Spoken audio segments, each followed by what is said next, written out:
First official brothel in the Ottoman Empire was opened during the reign of Abdul Hamid II.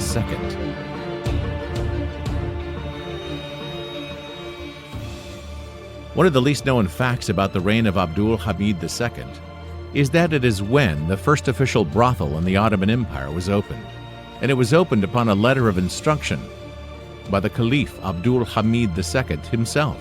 There's no doubt that prostitution was among the principal factors behind the moral decline of the Ottoman society, laying the groundwork for the empire's fall. Abdul Hamid II, as a person, is a respected figure for the Turkish nation. He was a valuable sultan.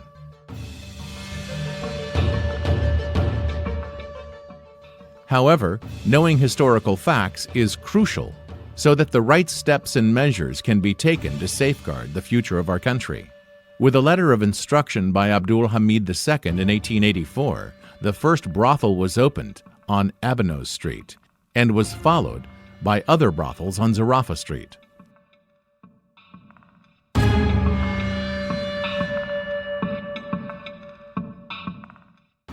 The brothels that are still active today on Zürefa Street were opened during Abdul Hamid II's rule. In a short period of time, the number of brothels in Galata alone reached 100. The situation became so grim that at one point,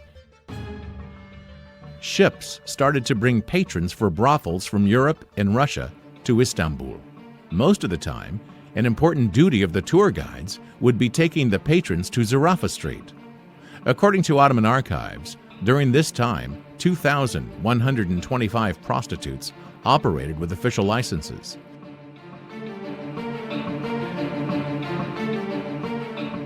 However, the number of those without official licenses was much higher. Brothels were not only in Galata and Karaköy, but also in Üsküdar. Bursa and Izmir also had their own brothels. Furthermore, during the reign of Abdul Hamid II, prostitutes were also brought in from Poland, Romania, Austria, and Galicia. Indeed, the said countries were looking for ways to fight the adultery in the Ottoman Empire. During the rule of Abdul Hamid II, prostitution became so widespread.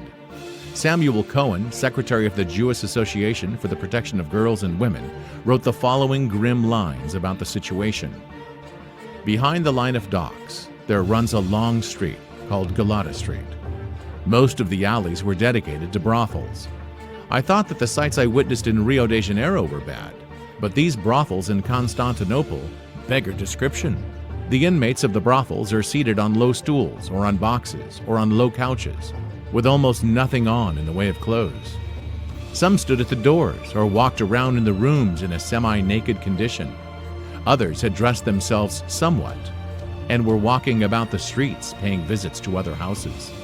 In the vicinity of these houses are cafes and drinking saloons, and in almost every one, gambling is going on incessantly.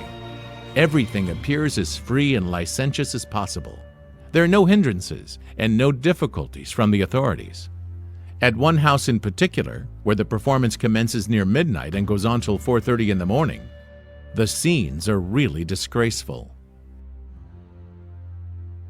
The opening of brothels upon the instruction of Abdul Hamid II, in a way, turned the Ottoman Empire into a center of prostitution in a short amount of time, and adultery spread like wildfire.